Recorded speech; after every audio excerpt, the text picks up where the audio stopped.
जो आनंद सिंधु सुख राशि, जो आनंद सिंधु सुख राशि, सीकरते त्रैलोक सुपासी, सीकरते त्रैलोक सुपासी।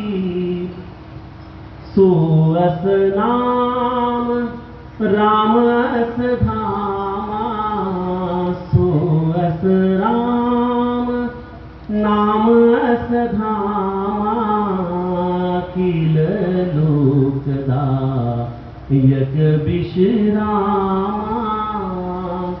विश्व भरण पोषण कर जोई, विश्व भरण पोषण कर जोई, ताकर नाम भरत होई, ताकर नाम भरत होई। जाके सुमिरन तेरी पुनासा, जाके सुमिरन तेरी पुनासा, नाम शत्रुघ्न वेद प्रकाशा, नाम शत्रुघ्न वेद प्रकाशा। लक्षण धाम तुम्हारा गुरु वशिष्ठ ते ही राखा, लक्ष्मण नाम उदार। हमारे भाई साहब के बड़े प्रेमल विनंती के अनुसार कुछ राम जी के ऊपर चिंतन सुनना चाहते हैं। देखिए, हम सब चाहते हैं कि राम का प्रागट्य हमारे हृदय में हो। राम यह कोई त्रेता युग की कहानी नहीं है, राम यह वर्तमान है। जब तक हमें राम केवल मूर्तियों में है लगता है, तब तक हमने राम को कुछ जाना नहीं है। राम वर्तमान में है। संतों का राम यह आप जैसे चलते फिरते देवताओं में है।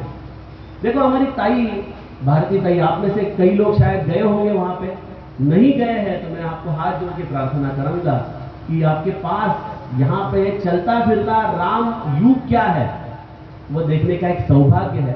इस लेपा में नर्मदालय जो संस्था हमारे भारतीदाई ठाकुर जी ने निर्माण की है, तो संतों का राम जो है वो हमारे जैसे लोगों में बसता है, वो उनके चलते फिरते भगवानों में है। तो ये राम हम कैसे जाने, कैसे हमारे हृदय में प्रकट करें? क्या है राम का धर्म, क्या है राम का राष्ट्रीय पुरुषत्व, क्या है राम का इस कलयुग में दर्शन करने का माध्यम? मैंने नाम की तो महिमा खुद गाई, नाम का मैंने आपके सामने बड़ा महत्व भी रखा, उसकी कथाओं का भी महत्व रखा। कथा राम प्रागट्य का एक निमित्त है। देखिए, राम कब प्रकट होते हैं, यह मेरा प्रश्न है। आप देखते हैं कि राम का प्रागट्य हुआ, वो अकेले का हुआ है क्या? राम कभी अकेले प्रकट नहीं होते। राम जब भी प्रकट होते हैं तो भरत जी, शत्रुघ्न और लक्ष्मण, यह तीनों इनके साथ, तीनों जब तक आते नहीं तब तक राम प्रकट नहीं होते। और हम लोग क्या करते हैं, जब हम राम जन्म का भी कार्यक्रम करते हैं तो झूला झूलाते हैं, तो झूले में भी अकेला राम को ही रखते हैं, है कि नहीं? तो हमारी गलती क्या होती है, हम लक्ष्मण, भरत और शत्रुघ्न का जन्म नहीं करते। यह मैं सिर्फ लौकिक उत्सव की बात नहीं कर रहा हूं। राम का जन्म होता है हमारे हृदय में, और हृदय में जब तक भरत, शत्रुघ्न और लक्ष्मण का जन्म नहीं होता तब तक राम जी का जन्म नहीं होता है। अभी आप कहोगे ये कैसे करना है, क्या करना पड़ेगा उसके लिए? बहुत आसान विधि है, बहुत आसान विधि है। अगर समझ गए तो आपके हृदय में इसी क्षण राम जी का दर्शन हो सकता है। ऐसी सुंदर विधि है। देखिए, भरत जी का जो नाम है उसका उन्होंने जो विस्तार किया है, वो क्या कहते हैं कि विश्व भरन पोषण कर जोई, ताकर नाम भरत अस होई। आपके हाथ में जप की माला घूम रही है, नाम ले रहे हैं आप, बहुत चाव से ले रहे हैं, और उसी वक्त विश्व के भरण पोषण के बजाय शोषण का काम कर रहे हो, शोषण का। ऐसे शोषण के काम करोगे तो आपके जीवन में भरत का जन्म हो सकता है? तो आप कहोगे ये तो सब बड़े लोगों की बात है, हम क्या करें इसमें? ऐसा नहीं है। देखो, हर एक घर में भरत जन्म ले सकता है। आपके घर में काम करने वाली कोई बहन हो जो आपके बर्तन मांजती हो, आपके यहाँ पे कपड़े धोती हो, कोई एक रास्ते पे तरकारी बेचने वाली कोई गरीब औरत हो, आप देखो बड़े बड़े होटल में जाते हैं, वो खाना खाते हैं, वो बिल लेके आता है 2000 रुपया। आप कभी उससे निगोशिएट करते हो, कोई वाद करते हो, भैया इतना पैसा क्यों? लेकिन कोई बोले ये सब्जी का दर है 5 रुपया, तो आप बोलोगे 4 रुपए में दो, 3 रुपए में दो। रिक्शा वाला रहेगा तो बोलोगे भैया 10 रुपए ही दूंगा, 15 रुपए नहीं दूंगा।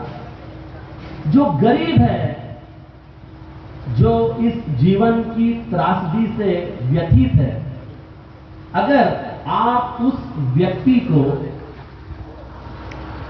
उसका भरण पोषण करने का माध्यम बन जाओ, तो आपने आपके जीवन में भरत जी को उपस्थित किया है। भरत जी इस तरह से हमारे जीवन में अगर आ जाए तो प्रभु रामचंद्र के सबसे प्यारे भाई है वो। दूसरा, राम जी का बंधु है शत्रुघ्न। शत्रुघ्न क्या है? जाके सुमिरन ते रिपु नासा, नाम शत्रुघ्न वेद प्रकाशा।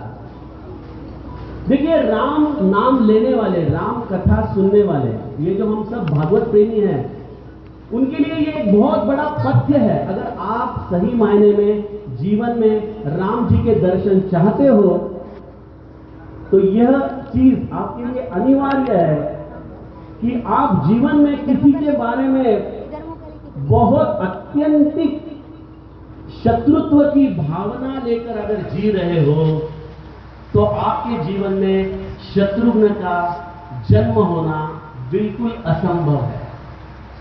भागवत धर्म का पालन करने वाले व्यक्ति का यह धर्म बनता है कि वह अपनी जीवा से कभी भी किसी की भी निंदा ना करे, किसी की भी निंदा ना करे। हमारे यहाँ पे एक बहुत मजेदार कहानी है। एक बार एक सर्कस का घोड़ा बीमार पड़ जाता है, तो सर्कस होने वाली रहती है और सर्कस का घोड़ा तो बीमार हो गया। तो लोग बोलते हैं कि क्या करें, अभी सर्कस तो करनी है, घोड़ा तो बीमार है। तो एक आदमी शादी का घोड़ा लेके आता है सर्कस में, ठीक है, विवाह का घोड़ा, और उस घोड़े को वो घुमाने के लिए सर्कस में ले आता है। लेकिन क्या होता है, एक राउंड मारता है, नीचे उतरता है, नाचता है, वापस बैठता है, एक राउंड मारता है, नीचे उतरता है, नाचता है। तो लोग कहते हैं ऐसा क्यों कर रहे हो? तो बोले ये विवाह का घोड़ा है, ये नाचे बिना आगे जाता नहीं, इसको नाचते बिना आगे जाने को होता नहीं है। तो उसी तरह से हमारे जैसे सांसारिक लोग बिना किसी की द्वेष किए, बिना किसी की निंदा किए, बिना किसी के बारे में कटु वचन बोले अपने दिन की समाप्ति नहीं कर सकते। तो हम जो ये सब करते हैं वो क्या होता है, देखो हम लोग बाहर से कभी नल के ऊपर बाल्टी भर के लेके आते हैं, वो बाल्टी में अगर बहुत सारे छिद्र हैं तो बाल्टी आप पूरी भरो, लेकिन घर में आने तक क्या होता है, पूरी खाली है। उसी तरह से हमने जो भी सत्संग किया है उसको हमारे हृदय में समा के रखने के लिए ये बहुत अनिवार्य चीज है कि आप अपने वाणी से किसी की कभी निंदा न करें, किसी से शत्रुत्व न करें। देखिए, हमारे प्रभु रामचंद्र का आदर्श है कि जब अंगद शिष्टाई करने के लिए रावण जी के पास जा रहे हैं तो अंगद को प्रभु रामचंद्र क्या कहते हैं, काजू हमार तासु हित होई। हमारा काम हो जाए और उसका हित हो जाए। किसका हित? रावण का हित हो। हमारा काम हो जाए और उसका हित हो जाए, इस तरह से आप उनसे बात करो। कितनी सुंदर वाणी है ये, कितने सीखने लायक प्रसंग है। देखिए, जिस प्रभु रामचंद्र को एक दिन कहा गया कि आपका कल राज्याभिषेक है और दूसरे दिन सुबह कहा गया कि आपको वनवास जाना है, तो हमारे गोस्वामी जी लिख जाते हैं, प्रसन्नता या नगताभिषेक तथा न ममले वनवास दुखतः मुखाम्बुज श्री रघुनंदनस्य मे सदा स्तुता मंजुल मंगल प्रदा। हमारे इच्छा के अनुरूप काम हो जाए या हमारे विपरीत इच्छा के काम हो जाए, लेकिन जिनकी प्रसन्नता बरकरार रहती है, जो कभी कोई कटु वचन कहते नहीं, ऐसे हमारे राम हैं, उनका हम सुमिरन करते हैं। तो राम भक्त का भी यह परम कर्तव्य है कि वह हमेशा अपने वाणी को इसी तरह से पवित्र रखे और अपने देह के साथ लक्ष्मण बन जाए। देह के साथ लक्ष्मण बनना माने क्या है? निरंतर भगवत सेवा में इस देह को चंदन की तरह घिसते रहे, चंदन की तरह समर्पित करते रहे और इस सेवा भाव से अपने जीवन को हम सुगंधित करें। यह लक्ष्मण होना है। तो आप अगर भगवान राम का दर्शन अपने हृदय में करना चाहते हैं तो विश्व का शोषण मत कीजिए, विश्व का भरण पोषण कीजिए। आप अपने हृदय से किसी के बारे में अगर कटुता लेके जी रहे हैं तो इस कटुता को भूल जाइए। देखिए, कटुता विष है, क्रोध विष है। आज तक आपने देखा है किसने विष पिया और उसका अमल दूसरे के ऊपर हुआ है? कभी सुना है? तो हम क्रोध खुद करते हैं, कटुता खुद रखते हैं हृदय में, और जिसके बारे में कटुता रखते हैं उसको तो कुछ फर्क पड़ता नहीं। और हम जो हमारे हृदय में वो लेके जीते हैं वही सबसे बड़ा पॉइजन है।